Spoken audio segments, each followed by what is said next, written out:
അപ്പോൾ ഇത് നാലും ഒരുമിച്ച് അലൈൻഡ് ആവുമ്പോൾ അവന് സങ്കല്പസിദ്ധി ഉണ്ടാകുന്നു, അവൻ്റെ ആഗ്രഹങ്ങൾ സാധിക്കുന്നു, അവൻ്റെ ജീവിതം അവൻ ആഗ്രഹിക്കുന്ന തലത്തിലോട്ട് ഉയരുന്നു, സ്വസ്ഥതയും ശാന്തിയും സന്തോഷവും ആനന്ദവും അവൻ അറിയാതെ ഉണ്ടാകുന്നു. ഇതാണ് ബേസിക് ആയിട്ടുള്ള ഇന്ത്യൻ ഹിന്ദു ഫിലോസഫി പറയുന്നത്. നിസ്സംഗത്വേ നിസ്സംഗത്വം, നിസ്സംഗത്വേ നിർമോഹതത്വം, മോഹമില്ലാത്ത അവസ്ഥയാണ് അടുത്തത്. നിർമോഹതത്വേ നിശ്ചല തത്വം, മോഹമില്ലാതിരിക്കുന്ന ഒരാളിന് മാത്രമേ ആ നിശ്ചല തത്വത്തിനെ പ്രാപിക്കാൻ സാധിക്കുകയുള്ളൂ. ഇത് കലിയുഗമാണ്. ഇപ്പോൾ നടക്കുന്ന കാര്യങ്ങൾ നമ്മൾക്ക് ചിന്തിക്കാൻ പോലും പറ്റാത്ത രീതിയിലുള്ള കാര്യങ്ങളാണ്. പലതും നമ്മൾക്ക് എന്താണ് സംഭവിക്കുന്നതെന്നോ എങ്ങനെയാണ് സംഭവിക്കുന്നതെന്നോ ഇതിനെ എങ്ങനെ നമുക്കൊന്ന് തടുക്കാമെന്നോ നല്ല രീതിയിൽ മുന്നോട്ട് പോകാമെന്നോ പലർക്കും അറിയത്തില്ല. വളരെ ആശങ്കയിലാണ്. പലരും പല രീതിയിലുള്ള പ്രാർത്ഥനകളും പൂജകളും എല്ലാം ചെയ്യുന്നുണ്ട്. പലർക്കും ഉത്തരം കിട്ടാത്ത ചോദ്യങ്ങളാണ്. കൊച്ചുകുട്ടികൾ തൊട്ട് പ്രായമായവർക്ക് വരെ എന്താണ് ചെയ്യേണ്ടത്, അവർക്ക് നല്ലൊരു ജീവിതം നയിക്കാൻ അവർ പ്രാർത്ഥിക്കുന്നതൊന്നും കേൾക്കുന്നില്ലല്ലോ, അവരുടെ സങ്കടങ്ങൾ കാണുന്നില്ലല്ലോ. ഇങ്ങനെ പലതരം സംശയങ്ങളും നമുക്കുണ്ട്. അപ്പോൾ ഒരു കുഞ്ഞു ചോദിക്കുന്നത് പോലെ നമുക്കിന്ന് സംശയങ്ങൾ തീർക്കാൻ നമ്മുടെ കൂടെ അമ്മയുണ്ട്. ശ്രീ ഗുരു ശാന്തി ദേവി, ശ്രീ ഗുരു സമ്പ്രദായം, ശ്രീ മഹാലക്ഷ്മി മഠാധിപതി. നമസ്തേ അമ്മ, നമസ്കാരം. സത്സംഗത്വേ നിസ്സംഗത്വം, നിസ്സംഗത്വേ നിർമോഹതത്വം, നിർമോഹതത്വേ നിശ്ചലതത്വം, നിശ്ചലതത്വേ ജീവൻ മുക്തി. അതാണ് മനുഷ്യൻ്റെ ജീവൻ്റെ അവസ്ഥ. ഭക്തി എന്ന് പറയുമ്പോൾ അർത്ഥാർത്ഥി ഭക്തിയുണ്ട്. കാര്യങ്ങൾ സാധിക്കാൻ വേണ്ടി, ശത്രുവിനെ സംഹരിക്കാൻ വേണ്ടി, ധനം നേടുവാൻ വേണ്ടി ഒക്കെ ഭക്തിയുണ്ട്. പക്ഷേ ഈ ഭക്തിക്കൊക്കെ ഒരു ലിമിറ്റഡ് സ്പേസ് വരെ പോകാൻ പറ്റുള്ളൂ. നമ്മളൊരു വലിയ രാജാവിനോട് ഒരു 2 ക്യാരറ്റ് തരൂ എന്ന് ചോദിക്കുന്നത് പോലെയാണ് ഇങ്ങനെയുള്ള ഭക്തികൾ. അദ്ദേഹത്തിൻ്റെ സാമ്രാജ്യം തന്നെ നമുക്ക് മുന്നിൽ തരാൻ തയ്യാറായിരിക്കുമ്പോൾ നമ്മളൊരു 2 ക്യാരറ്റ് മതി എന്ന് ചോദിക്കുന്നത് പോലെയാണ് നമ്മുടെ ഇന്നുള്ള ഈ അർത്ഥാർത്ഥി ഭക്തി. അപ്പോൾ ജീവിതം തന്നെ ഈശ്വരാർപ്പണമായിട്ട് നമുക്ക് നയിക്കാൻ പറ്റും. അങ്ങനെ ഈശ്വരാർപ്പണമായിട്ട് നമ്മൾ ജീവിക്കുമ്പോൾ നമ്മുടെ ജീവിതത്തിന് ചൈതന്യം വരും, നമ്മളിൽ ചൈതന്യം വരും. ആ ചൈതന്യം പ്രപഞ്ചം മുഴുവൻ വ്യാപിക്കും. ഇങ്ങനെ വ്യാപിക്കുന്ന ഈ ചൈതന്യം നമ്മളിലും മറ്റുള്ളവരിലും ഊർജവും സന്തോഷവും പകരും. അപ്പോൾ ജീവിതത്തിൻ്റെ പ്രഥമമായ ലക്ഷ്യം എന്താണ് എന്ന് പറഞ്ഞാൽ ആനന്ദിക്കുക എന്നത് തന്നെയാണ്.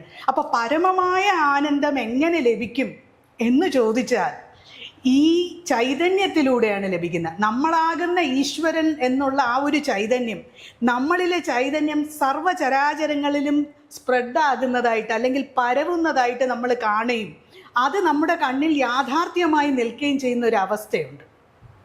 അതായത് എല്ലാ മനുഷ്യനും ഞാൻ എന്ന് പറയുമ്പോൾ ഞാൻ അഹവും പുറവും ബാഹ്യമായ ലോകം എന്നെ കാണുന്നതും ഞാൻ ബാഹ്യമായ ലോകത്തിനെ എങ്ങനെയാണ് വീക്ഷിക്കുന്നതും എന്നതിനെ അനുസരിച്ചാണ് ഇരിക്കുന്നത്. അപ്പോൾ ഇത് നാലും ഒരുമിച്ച് അലൈൻഡ് ആവുമ്പോൾ അവന് സങ്കല്പസിദ്ധി ഉണ്ടാകുന്നു, അവൻ്റെ ആഗ്രഹങ്ങൾ സാധിക്കുന്നു, അവൻ്റെ ജീവിതം അവൻ ആഗ്രഹിക്കുന്ന തലത്തിലോട്ട് ഉയരുന്നു, സ്വസ്ഥതയും ശാന്തിയും സന്തോഷവും ആനന്ദവും അവൻ അറിയാതെ ഉണ്ടാകുന്നു. ഇതാണ് ബേസിക് ആയിട്ടുള്ള ഇന്ത്യൻ ഹിന്ദു ഫിലോസഫി പറയുന്നത്. ഇന്ന് ഏറ്റവും കൂടുതൽ ചർച്ച ചെയ്യുന്നത് ഇന്ത്യൻ ഹിന്ദു ഫിലോസഫിയെ പറ്റിയാണ്. കാരണം ജീവിതത്തിൻ്റെ മനുഷ്യൻ ഇന്ന് പൊയ്ക്കൊണ്ടിരിക്കുന്ന ഒരു ദുസ്സഹമായ ജീവിതത്തിന് ഒരേ ഒരു സൊല്യൂഷൻ അല്ലെങ്കിൽ ഒരേ ഒരു റെമഡി എന്ന് പറഞ്ഞു കഴിഞ്ഞാൽ ഈ ഹിന്ദു ഫിലോസഫിയിൽ മാത്രമേ നമുക്ക് കിട്ടുള്ളൂ.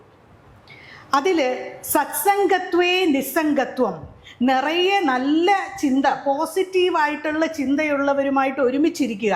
അങ്ങനെ ഇരുന്ന് ഈശ്വര ധ്യാനം ചെയ്യുമ്പോൾ നമ്മൾ നിസ്സംഗനായിട്ട് മാറും. സത്സംഗത്വേ നിസ്സംഗത്വം, നിസ്സംഗത്വേ നിർമോഹതത്വം, മോഹമില്ലാത്ത അവസ്ഥയാണ് അടുത്തത്. നിർമോഹതത്വേ നിശ്ചല തത്വം, മോഹമില്ലാതിരിക്കുന്ന ഒരാളിന് മാത്രമേ ആ നിശ്ചല തത്വത്തിനെ പ്രാപിക്കാൻ സാധിക്കുകയുള്ളൂ. അങ്ങനെയുള്ള ആ നിശ്ചല തത്വം പ്രാപിക്കുന്ന ഒരാൾ വേറെ ഒരു പ്രത്യേക ആരാധനയുടെയും ആവശ്യമില്ല. കാരണം അവൻ സ്വയം ബ്രഹ്മമാകുന്നു. എല്ലാവരും അവൻ സ്വയം ബ്രഹ്മമാണെന്നുള്ള സത്യം എല്ലാവർക്കും ഇഷ്ടമാണ്. പക്ഷെ എൻ്റെ അടുത്തിരിക്കുന്ന ആൾ ബ്രഹ്മമാണെന്ന് ഉൾക്കൊള്ളാൻ പറ്റുന്നോ? പറ്റില്ല. അപ്പം ഈ ചരാചരം മുഴുവൻ ബ്രഹ്മമാണെന്നും ഞാനെന്ന് പറയുന്ന ഈ ബ്രഹ്മമാണ് എന്നിലും എൻ്റെ വെളിയിലുമുള്ളതെന്നും ഈ പുറമേ ഉള്ള ലോകവും ഞാൻ കാണുന്ന ലോകം എന്നെ കാണുന്നതും ബ്രഹ്മമായിട്ടാണെന്നുള്ള ആ സത്യം ആര് മനസ്സിലാക്കുന്നു? ഇതിനെയാണ് സിഗ്മണ്ട് ഫ്രോയിഡിനെ പോലുള്ള വലിയ വലിയ മാനസിക ശാസ്ത്രജ്ഞന്മാർ, സൈക്കോളജിസ്റ്റ് ഒക്കെ പറയുന്ന പല പല സിദ്ധാന്തങ്ങൾ ഇതുമായിട്ട് കണക്ട് ചെയ്യുമ്പോൾ വളരെ ചെറുതാണ്. കാരണം ഇത്രയും വലിയൊരു വേദാന്ത സിദ്ധാന്തത്തിന് മുമ്പേ ഒരു സൈക്കോളജിസ്റ്റോ അല്ലെങ്കിൽ ഒരു സൈക്കാട്രിസ്റ്റോ അല്ലെങ്കിൽ ദ ഫാദർ ഓഫ് സൈക്കോളജി പോലും വളരെ ചെറുതാകുന്നതായിട്ട് നമുക്ക് കാണാം. അത്ര ശക്തമായതാണ് ഭാരതീയ വൈജ്ഞാനിക ശാസ്ത്രം അല്ലെങ്കിൽ ഭാരതീയ സിദ്ധാന്തം, ഭാരതീയ ഫിലോസഫി. ഇതാണ് ഇതിൻ്റെ ബേസ് ആയിട്ടുള്ള കാര്യങ്ങൾ. നമ്മുടെ ജീവിതത്തിൽ എങ്ങനെ നമുക്ക് സന്തോഷം നേടാൻ പറ്റും, എങ്ങനെ നമുക്ക് ആനന്ദം നേടാൻ പറ്റും? അവിടെയാണ് കർമ്മ. പലരും ക്ഷേത്രങ്ങളിൽ പോകാറുണ്ടമ്മേ. പലരും ചെന്നിട്ട് ശത്രു സംഹാരം, പിന്നെ ഉദ്ദിഷ്ട കാര്യസിദ്ധി, പിന്നെ കുഞ്ഞുങ്ങൾക്കായിട്ടുള്ളത്, പിന്നെ അങ്ങനെ സുരക്ഷാ കവചങ്ങൾ, ഇങ്ങനെ പലതും ചെയ്യുന്നുണ്ട്. പല കാര്യങ്ങളും, പല പൂജകളും, പല നേർച്ചകളും ഒക്കെ പിന്നെ വീടിൻ്റെ രൂപം, ആൾ രൂപങ്ങളെല്ലാം ഉഴിഞ്ഞുകൊണ്ട് വയ്ക്കുന്നുണ്ട്. ഇതിൻ്റെ പിന്നിലുള്ള സത്യം എന്താണ്? ഇത് ചെയ്തിട്ട് എന്തെങ്കിലും ഒരു പ്രയോജനം ഉണ്ടോ അമ്മ? ഇത് എന്താണ് ഇതിൻ്റെ പിന്നിലുള്ള ഒരു സയൻസ് എന്താണ്? അത് മനസ്സിലാവുന്നില്ല. അതായത് നമ്മളെന്ന് പറയുന്ന ഒരു വലിയ റെക്കോർഡിംഗ് സിസ്റ്റമാണ്. അതെ, ഈ പ്രപഞ്ചവും ഒരു വലിയ റെക്കോർഡിംഗ് സിസ്റ്റമാണ്. അപ്പം നമ്മൾ എന്ത് ചിന്തിക്കുന്നു, നമ്മൾ എന്ത് പറയുന്നു, നമ്മൾ എന്ത് പ്രവർത്തിക്കുന്നു എന്നുള്ളത് ഏറ്റവും വലിയൊരു കാര്യമാണ്. എല്ലാവരും പ്രാർത്ഥനയെ പറ്റി പറയും, ക്ഷേത്രത്തിൽ പോകുന്നതിനെ പറ്റി പറയും. പക്ഷെ നമ്മൾ എന്താണ് ചിന്തിക്കുന്നത്? നമ്മുടെ ചിന്ത, നമ്മുടെ മനസ്സ്, നമ്മുടെ വാക്ക്, നമ്മുടെ പ്രവൃത്തി, ഇങ്ങനെയുള്ള കാര്യങ്ങൾക്ക് വലിയ പ്രാധാന്യമുണ്ട്. കാരണം ഇങ്ങനെയുള്ളതാണ് നമ്മൾ എന്താണെന്നും നമ്മുടെ നാളെ എന്താണെന്നും ഡിസൈഡ് ചെയ്യുകയും നമ്മുടെ ജീവിതം ഏത് രീതിയിൽ പോകണം എന്നുള്ളതും ചിന്തിക്കുമ്പോൾ ഇതിൻ്റെ ഒരേ ഒരു സൊല്യൂഷൻ എന്ന് പറയുന്നത് നമ്മൾ ചിന്തിക്കുന്ന ചിന്ത, വാക്ക്, പ്രവൃത്തി, അതേപോലെ തന്നെയാണ് നമ്മൾ ഈ ലോകത്തിനോടുള്ള നമ്മുടെ കമ്മിറ്റ്മെൻറ്റ്. പലരും അമ്മയോട് വന്ന് മോള് പറഞ്ഞ പോലെ പറയാറുണ്ട്, ഞങ്ങൾ ക്ഷേത്രത്തിൽ പോകുന്നുണ്ട്, ആരാധനകൾ ചെയ്യുന്നുണ്ട്, നേർച്ചകൾ ചെയ്യുന്നുണ്ട്, വഴിപാട് ചെയ്യുന്നുണ്ട്. എന്തുകൊണ്ടാണ് നമ്മുടെ പ്രാർത്ഥന ദൈവം കേൾക്കാത്തത്? പിന്നെയും പ്രശ്നങ്ങളിലോട്ടാണല്ലോ. അങ്ങനെ ഒരു സാഹചര്യം വരുമ്പോൾ നമ്മളിൽ തന്നെ ഒന്ന് ആത്മപരിശോധന ചെയ്യണം. ഈ ലോകത്ത് എന്ത് പ്രശ്നമുണ്ടെങ്കിലും നമ്മളോളം നമ്മളെ അറിയുന്ന വേറൊരാളില്ല. അതല്ലേ സത്യം? ഏത് ഗുരുവാണെങ്കിലും ഏത് മഹാത്മാവാണെങ്കിലും ഞാൻ എന്നെ അറിയുന്നിടത്തോളം ഈ പ്രപഞ്ചത്തിൽ ആർക്കും എന്നെ അറിയില്ല. അതാണ് സത്യം. എൻ്റെ അമ്മയ്ക്കോ അച്ഛനോ മാതാപിതാക്കൾക്കോ ഭർത്താവിനോ സഹോദരങ്ങൾക്കോ സഹോദരിക്കോ ആർക്കും അറിയില്ല. അപ്പോൾ ഞാൻ ആരാണ്, ഞാൻ എന്താണ് എന്ന് എനിക്ക് മാത്രമേ അറിയുള്ളൂ. അവിടെ ഞാൻ സത്യത്തോടെ നിൽക്കണം. അവിടെ എന്നിൽ സത്യമുണ്ടാവണം. ഏറ്റവും വലിയ ഈശ്വര കടാക്ഷം എന്ന് പറയുന്നത് സത്യമാണ്. സത്യവും സ്നേഹവും ഇത് രണ്ടും വരുമ്പോൾ നമ്മുടെ ചിന്ത ശുദ്ധീകരിക്കും. സത്യം വരുമ്പോൾ തന്നെ ഏകദേശം ശുദ്ധീകരണമായി. അതോടൊപ്പം തന്നെ ആ ഈശ്വര പ്രേമം, അതേപോലെ ബ്രഹ്മമാണ് സർവസ്വം എന്ന് അറിയുമ്പോൾ ആ ഈശ്വരനെ നമ്മൾ ഓരോ ചരാചരത്തിലും കാണുമ്പോൾ അതിനെ നമുക്ക് സ്നേഹിക്കാതിരിക്കാൻ വഴിയില്ല. അപ്പം നമ്മളെങ്ങനെ നമ്മളെ കാണുന്നോ അതേപോലെ മറ്റുള്ളതിനെയും നമ്മൾ കാണാൻ ശീലിക്കും. ആ കാഴ്ചയിൽ നമുക്ക് ശുദ്ധി ഉണ്ടാവുന്നു.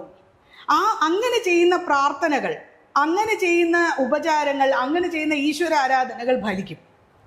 അതേസമയം നമ്മൾ മനസ്സിൽ കൽമഷവും വെറുപ്പും വൈരാഗ്യം, വിദ്വേഷം, അങ്ങനെയുള്ള നെഗറ്റീവ് ക്വാളിറ്റീസ് മൈൻഡിൽ വെക്കുന്ന ഒരാൾ ഇനി എത്ര തന്നെ ക്ഷേത്രങ്ങളിൽ പോയാലും എവിടെയൊക്കെ പോയാലും അയാൾക്കൊരു ഉത്തരം കിട്ടണമെന്നില്ല. ആ ഭക്തിയും ആ പ്രാർത്ഥനയും ഫലിക്കില്ല. ഞാൻ ഒരു കാര്യം കൂടി ചോദിച്ചോട്ടെ. പലരും ഏറ്റവും കൂടുതൽ പ്രാർത്ഥിക്കുന്നവർക്ക് അവർ പറയും, ഞാൻ എത്രയൊക്കെ ദൈവത്തിനെ വിളിച്ചിട്ടും എൻ്റെ സങ്കടത്തിനൊരു അറുതിയില്ല. എൻ്റെ ഭർത്താവ് മരിച്ചു, എൻ്റെ കുഞ്ഞിന് അസുഖമായി, ഞാൻ എന്നിട്ടും ദൈവത്തിന് വിളിച്ചിട്ടും ഒരു സമാധാനം എനിക്കില്ല, ഞാൻ ദാരിദ്ര്യത്തിലാണ്. പലരും ഈ ക്ഷേത്രത്തിൽ ചെന്ന് അമ്മ എൻ്റെ കയ്യിൽ ഒന്നുമില്ല, ഭിക്ഷ എടുക്കുന്ന പോലെയാണ് പലരും ചെന്ന് നിന്ന് കരഞ്ഞ് യാചിക്കുന്നത് ഞാൻ പലപ്പോഴും കണ്ടിട്ടുണ്ട്. അത് എന്തുകൊണ്ടാണമ്മ അങ്ങനെ അതെന്തുകൊണ്ട് സംഭവിക്കും? നമ്മൾ ഈ വിളിച്ച് കരയുന്ന പ്രാർത്ഥന, അതായത് നമ്മുടെ സങ്കടങ്ങൾ എന്തുകൊണ്ടാണ് എങ്ങും കേൾക്കാത്ത രീതിയിൽ പോകുന്നത്?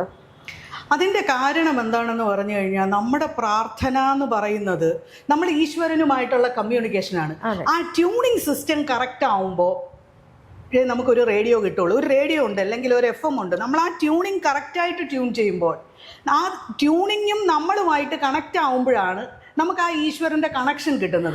അമ്മയുടെ ഒരു ഭാഷയിൽ നമ്മൾ എങ്ങനെയാണ് പ്രാർത്ഥിക്കേണ്ടത്? പലരും ഇപ്പം ചെന്നിട്ട് ഭഗവാനെ ഞാൻ വളരെ ബുദ്ധിമുട്ടിലാണ്, എൻ്റെ കുഞ്ഞിനൊരു ജോലി തരണേ, ഇങ്ങനെയൊക്കെ താഴെ വീണാണ് അവർ പ്രാർത്ഥിക്കുന്നത്. അമ്മയുടെ ഒരു ഭാഷയിൽ എങ്ങനെയാണ് നമ്മൾ ദൈവവുമായിട്ട് ഒരു അമ്പലത്തിൽ അല്ലെങ്കിൽ ഒരു പുണ്യസ്ഥലത്ത് പോകുമ്പോൾ നമ്മൾ എങ്ങനെയാണ് നമ്മൾ പറയേണ്ടത് നമ്മുടെ ആവശ്യങ്ങൾ അല്ലെങ്കിൽ നമ്മുടെ സങ്കടങ്ങൾ? ഇവിടെയാണ് കർമ്മ എന്ന് പറയുന്ന പ്രിൻസിപ്പിൾ വരുന്നത്. അതായത് ഇന്ത്യൻ ഹിന്ദു ഫിലോസഫിയിൽ കർമ്മ എന്ന് പറയുന്നതിനുള്ള പ്രാതിനിധ്യം വളരെ വലുതാണ്. കാരണം ഇന്നലെ ഇല്ലാതെ ഇന്നില്ല. ഇന്നലകളുടെ ബാഗേജസ് ആണ് നമ്മൾ ഇന്ന് കളക്ട് ചെയ്തിരിക്കുകയാണ്. അപ്പോൾ അത് നന്മയുണ്ടാവാം, തിന്മയുണ്ടാവാം. പലരും പറയും ഇതെൻ്റെ ഒരു നിയോഗമാണ്. നിയോഗമൊന്നും അല്ല, പോയ ജന്മത്തിൽ ചെയ്യേണ്ട കാര്യങ്ങളുടെ ബാലൻസ് ആയിരിക്കും. അതിനൊരു നല്ലൊരു കഥയുണ്ട്. അതായത് ശ്രീ വിദ്യാധിരാജ സ്വാമികൾ ഒരു വീട്ടിൽ പോയി. ആ വീട്ടിൽ പോയപ്പോൾ അദ്ദേഹം പറഞ്ഞു, എൻ്റെ കൂടെ കുറച്ച് ആൾക്കാർ കൂടെ വരും, അവർക്ക് വിഭവസമൃദ്ധമായ സദ്യ കൊടുക്കണം എന്ന് പറഞ്ഞു. അപ്പോൾ വിഭവസമൃദ്ധമായ സദ്യ കൊടുക്കണം എന്നാണല്ലോ പറഞ്ഞത്. അപ്പോൾ വീട്ടുകാർ വിചാരിച്ചു ഏതോ വലിയ വലിയ സന്യാസിമാരുമായിട്ടായിരിക്കും അദ്ദേഹം വരുന്നത്. അപ്പോൾ വരുന്നവർക്ക് വിഭവസമൃദ്ധമായ ആ ഭക്ഷണം കൊടുക്കണം എന്നുള്ളൊരു രീതിയിൽ അവരെല്ലാം വെച്ച് വിളമ്പി കാത്തിരുന്നു. ശ്രീ വിദ്യാധിരാജ സ്വാമികൾ വന്നു. അദ്ദേഹം കൂടെ വന്നത് കുറച്ച് പട്ടികളായിരുന്നു, ഒരു 6-7 പട്ടികൾ. അപ്പോൾ അദ്ദേഹം നേരെ വീട്ടിൽ വന്നു. അദ്ദേഹം പറഞ്ഞു, എന്നെ നിങ്ങൾ എങ്ങനെ സ്വീകരിക്കുന്നോ അതുപോലെ എൻ്റെ അതിഥിയെയും സ്വീകരിക്കണം. എങ്ങനെയാണോ നിങ്ങൾ എന്നെ സ്വീകരിക്കുന്നത് അതുപോലെ എൻ്റെ അതിഥിയെയും സ്വീകരിക്കണം. ഇത് കേട്ടപ്പോൾ വീട്ടിലുള്ളവർ പറഞ്ഞു, ഈ പട്ടിയെയാണോ അതിഥി എന്നും പറഞ്ഞ് ഇദ്ദേഹം കൊണ്ടുവന്നത് എന്ന് അവരുടെ ചിന്തയിൽ പോയി. അപ്പോൾ ത്രികാലജ്ഞാനി ആയത് കാരണം അദ്ദേഹത്തിന് മനസ്സിലായി അവരെന്താണ് ചിന്തിക്കുന്നത്. അപ്പോൾ അവർ പറഞ്ഞു, നിങ്ങളുടെ വീട്ടിൽ ചായയൊക്കെ കുടിച്ച് നിങ്ങൾ വലിയ ബഹുമാനപൂർവ്വം ആചരിച്ച് മരിച്ചുപോയ വ്യക്തികളാണ് ഇവരെല്ലാം. ഒരാൾ DGP ആയിരുന്നു, വേറൊരാൾ പേഷാരോ തഹസിൽദാരോ ദിവാനോ ഒക്കെ ആയിരുന്നു. പട്ടിയെ ചവിട്ടിയോ അടിച്ചോ ഒക്കെ കൊന്നു. അതിൻ്റെ ഭാഗമായിട്ട് പട്ടിയായിട്ട് തന്നെ അടുത്ത ജന്മം ജനിച്ചു. അപ്പോൾ ഈ കർമ്മ എന്ന് പറയുന്നത് അവിടെയാണ് വരുന്നത്. നമ്മൾ എന്തുമായിട്ട് ബന്ധപ്പെടുന്നോ അതിൻ്റെ ഭാഗമായിട്ട് തന്നെയായിരിക്കും അടുത്ത ജന്മം ഉണ്ടാകുന്നത്. അപ്പോഴാണ് ആ വീട്ടിലുള്ളവർ ആലോചിക്കുന്നത്, അതായത് ഇവർ വളരെയധികം ബഹുമാനത്തോടുകൂടിയും ആദരവോടുകൂടിയും വീട്ടിൽ ക്ഷണിച്ചു വരുത്തിയിരുന്ന ആൾക്കാരാണ് ഈ ഇപ്പോൾ പട്ടിയായിട്ട് 6-7 പട്ടികളായിട്ട് അവിടെ ഇരിക്കുന്നതെന്ന്. അപ്പോൾ അതുകൊണ്ട് ഇവിടെ ഒരു ജീവിയെയും ഒരു ജീവജാലത്തിനെ നമുക്ക് താഴ്ന്നതായിട്ട് പറയാനില്ല. ഞാൻ ഒരു സംശയം കൂടെ ചോദിക്കട്ടെ? പറയണം. അതായത് ഇപ്പം പലർക്കും നിങ്ങളുടെ അതായത് മുൻപേ ഉള്ള ആൾക്കാർ ചെയ്ത പാപങ്ങളുടെ ഫലമാണ് നിങ്ങളിപ്പോൾ അനുഭവിക്കുന്നതെന്ന് പലരോടും പല ജ്യോത്സ്യരും പറയാറുണ്ട്. അത് എന്തുകൊണ്ടാണ് അവർ ചെയ്ത അല്ലെങ്കിൽ നമ്മുടെ മുൻ തലമുറക്കാർ ചെയ്ത തെറ്റുകൾക്ക് നമ്മൾ എന്തിനാണ് ശിക്ഷ അനുഭവിക്കുന്നത്?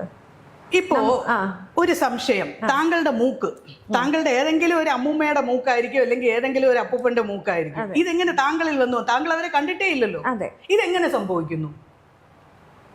അതാണ് ജനറ്റിക്കൽ DNA. DNA അല്ലെങ്കിൽ ജെനറ്റിക്സ് എന്ന് പറയുന്നത് അതാണ്. നമ്മൾ അറിഞ്ഞോ അറിയാതെയോ എത്രയോ ഒരു 10-20 തലമുറയ്ക്ക് മുമ്പുള്ള ഒരാളിന്റെ മൂക്കും സ്വഭാവമായിരിക്കും നമുക്കുള്ളത്. ഇല്ലെങ്കിൽ നമ്മുടെ ഏതെങ്കിലും ഒരു അമ്മൂമ്മയുടെയോ അപ്പൂപ്പന്റെയോ ആകാര സൗഷ്ഠമായിരിക്കും നമുക്കുള്ളത്. അപ്പൊ ഇതെങ്ങനെ സംഭവിക്കുന്നു എന്ന് പറഞ്ഞു കഴിഞ്ഞാൽ ഒരു തലമുറയിൽ നിന്നും അടുത്തടുത്തുള്ള തലമുറകളിലേക്ക് ഇത് വ്യാപിക്കും. ഇവിടെയാണ് നമ്മുടെ കുലം സംരക്ഷിക്കേണ്ടതിൻ്റെ ആവശ്യം വരുന്നത്. കാരണം ഈ ഫിലോസഫി വെസ്റ്റേണേഴ്സിന് അറിയില്ല, ഫോറിനേഴ്സിന് ഇങ്ങനെ ഒരു ഫിലോസഫിയെ പറ്റി അറിയില്ല. ആനി ബെസന്റിൻ്റെ കുട്ടി മരിക്കുമ്പോൾ അവർക്ക് ഭയങ്കര ദുഃഖം. എൻ്റെ കുട്ടി 1.5 വയസ്സേ ഉള്ളൂ, എനിക്കൊരു കുട്ടിയില്ലാതെ കിട്ടിയ കുഞ്ഞാണ്, എന്തുകൊണ്ട് ഈ കുഞ്ഞിനിങ്ങനെ സംഭവിച്ചു? അവർ വളരെയധികം വിഷമിച്ചു. അപ്പോൾ അവരുടെ ഒരു ഗുരു പറഞ്ഞു, നിങ്ങൾ ഇന്ത്യയിലോട്ട് പോകും, നിങ്ങളുടെ ഉത്തരം ഭാരതത്തിലേ ഉള്ളൂ, ഭാരതത്തിന് മാത്രമേ നിങ്ങളുടെ ഉത്തരം തരാൻ പറ്റുള്ളൂ. അങ്ങനെ അവർ ഭാരതത്തിലോട്ട് വരികയും അതിനുശേഷമാണ് തിയോസഫിക്കൽ സൊസൈറ്റിയും കാര്യങ്ങളും ഒക്കെ അവർ എസ്റ്റാബ്ലിഷ് ചെയ്യുന്നത്. അതിന്റെ ബേസ് എന്താണെന്ന് പറഞ്ഞു കഴിഞ്ഞാൽ ഈ മുജ്ജന്മമാണ്. ആ കുട്ടിക്ക് 1 മണിക്കൂർ ജീവിച്ച് മരിക്കണം എന്നുള്ളതേ ഉള്ളൂ, അല്ലാതെ അത് ഒരു തെറ്റും ചെയ്തിട്ടല്ല അവിടെ അങ്ങനെ സംഭവിച്ചത്. അപ്പോൾ ഇതിൽ നമുക്ക് ആത്യന്തികമായിട്ട് പറയേണ്ടത്, ഒരു മനുഷ്യായുസ്സിൽ ഒരു ജന്മത്തിൽ നമ്മൾ പുണ്യമാണ് സമ്പാദിക്കേണ്ടത്. ധനം നമ്മൾ എത്ര കോടി സമ്പാദിച്ചാലും നമ്മുടെ കൂടെ 1 രൂപ പോലും കൊണ്ടുപോകാൻ പറ്റില്ല. ആ ധനം നമുക്ക് ഇവിടുത്തെ ക്യാഷ് നമ്മൾ അമേരിക്കയിൽ പോയിട്ട് ഡോളർ ആക്കാതെ ഇരിക്കുന്നത് പോലെയാണ്. നമുക്കിതൊന്നും അവിടെ ഉപയോഗിക്കാൻ പറ്റില്ല അടുത്തടുത്തുള്ള ലോകത്ത്. പക്ഷേ ഈ ലോകത്തിലോട്ട് നമ്മൾ പോകുന്നുണ്ടോ പോകുന്നില്ലേ എന്നുള്ളതൊന്നും ആർക്കും അറിയാത്തത് കൊണ്ട് ഇല്ല എന്ന് വിചാരിക്കാനാണ് ഇഷ്ടം. ഇലക്ട്രിസിറ്റിയെ പോലെ ആരും ഇലക്ട്രിസിറ്റി കാണുന്നില്ല, പക്ഷേ ട്യൂബും ഫാനും ലൈറ്റും എയർ കണ്ടീഷനും ഒക്കെ ഉണ്ട്. അപ്പോൾ അതുപോലെയാണ് നമുക്കറിയാത്ത കാര്യങ്ങൾ, നമ്മുടെ പേഴ്സ്പെക്റ്റീവിൽ ഇല്ലാത്ത കാര്യങ്ങൾ നമ്മൾ പറയില്ല. പക്ഷെ പേഴ്സ്പെക്റ്റീവിൽ ഇല്ല എന്ന് പറഞ്ഞ് അതില്ലാതാവണമെന്നില്ല. നമ്മുടെ പുണ്യം, നമ്മുടെ നന്മ, ഇതെല്ലാം നമുക്ക് 3 ശരീരം ഉണ്ടെന്ന് അറിയാമല്ലോ. കാരണ ശരീരം, സ്ഥൂല ശരീരം, സൂക്ഷ്മ ശരീരം. ഈ സൂക്ഷ്മ ശരീരവും കാരണ ശരീരവും ഇതെല്ലാ ഇംപ്രഷൻസും അതിൽ റെക്കോർഡാവും. പക്ഷേ സൂക്ഷ്മ ശരീരവും കാരണ ശരീരവും നശിപ്പിക്കാനും പറ്റില്ല. എന്നാൽ സ്ഥൂല ശരീരത്തിനെ നമുക്ക് കൊല്ലാം. ഒരു വ്യക്തിയോട് നമുക്ക് ദേഷ്യം വരുമ്പോൾ അവൻ്റെ സ്ഥൂല ശരീരത്തിനെ നമുക്ക് നശിപ്പിക്കാം, പക്ഷെ അവൻ്റെ കാരണ ശരീരത്തിനെ നമുക്കൊന്നും ചെയ്യാൻ കഴിയില്ല, സൂക്ഷ്മ ശരീരത്തിനെ ഒന്നും ചെയ്യാൻ കഴിയില്ല. അവിടെ ഇംപ്രഷൻസായി അത് അടുത്തടുത്ത ബോഡിയിലോട്ട് പോകും. അപ്പം ഈ ഒരു ശാപം അല്ലെങ്കിൽ ഈ ഒരു ദോഷം നമുക്ക് മാറ്റാൻ പറ്റില്ല. ഇപ്പം ഒരു 5ാമത്തെ തലമുറ ആണ്, അവരിതറിയാണ്, അവർക്ക് അതിൽ നിന്നൊരു മോചനമില്ലേ അമ്മ? തീർച്ചയായിട്ടും മോചനമുണ്ട്. അതപ്പോൾ എങ്ങനെയാണ് മോചനം ഉണ്ടാകുക എന്ന് പറഞ്ഞു കഴിഞ്ഞാൽ, ഒരു പരിധി വരെ മാറ്റാൻ പറ്റാത്ത കാര്യങ്ങൾ അതങ്ങനെ തന്നെ. കാരണം ശ്രീരാമചന്ദ്രൻ രാജാവായിരുന്നു, പക്ഷെ അദ്ദേഹം വനവാസം പോകണം എന്നുള്ളത് ഉണ്ടായിരുന്നു, തിരിച്ചദ്ദേഹം രാജാവാകണം എന്നുള്ളതുണ്ടായിരുന്നു. അതുപോലെ ഓരോ വ്യക്തിക്കും അവൻ അനുഭവിക്കണം എന്നുള്ളത് ഇനിയിപ്പോൾ സാക്ഷാൽ ഈശ്വരനാണെങ്കിലും അനുഭവിച്ചേ തീരൂ, അതിന് മാറ്റമില്ല. അപ്പം അങ്ങനെയുള്ളത് കൊണ്ട് ചില കർമ്മങ്ങൾ നമുക്ക് വിട്ടുപോകാൻ പറ്റാത്ത കർമ്മങ്ങൾ അനുഭവിക്കുക, ഇല്ലെങ്കിൽ അത് മഹാഗുരുവിൻ്റെ സാന്നിധ്യത്തിൽ അതില്ലാതാകും. പിന്നെ രണ്ടാമതുള്ളത് എങ്ങനെയെന്ന് പറഞ്ഞു കഴിഞ്ഞാൽ, കുറച്ച് നമുക്ക് പൂജയും പദ്ധതിയും നമ്മുടെ മാനസികമായിട്ടുള്ള പരിവർത്തനം കൊണ്ടും നമ്മുടെ ജീവിതത്തിൻ്റെ മാറ്റം കൊണ്ടും നമ്മുടെ തന്നെ സ്വഭാവത്തിൻ്റെ മാറ്റം കൊണ്ടും നമുക്ക് മാറ്റാൻ സാധിക്കും. അതല്ലാതെ ബാക്കി അടുത്ത ഉള്ളൊരു രീതി എന്താണെന്ന് പറഞ്ഞാൽ ടോട്ടലി നമുക്ക് മാറ്റാൻ സാധിക്കും. അത് ദാനവും ധർമ്മവും പുണ്യവും. ദാനധർമ്മ പുണ്യം, പിന്നെ ഈ ജന്മത്തിൽ നമ്മൾ വളരെ ശ്രദ്ധിച്ച് കാര്യങ്ങൾ ചെയ്യുമ്പോൾ കൂടുതലായിട്ട് അടുത്തടുത്തുള്ള ജന്മങ്ങളിൽ ഇത്രയും ബുദ്ധിമുട്ടില്ലാതെ നമുക്ക് അതിൽ നിന്ന് റിലീഫ് ചെയ്യാനും പറ്റും.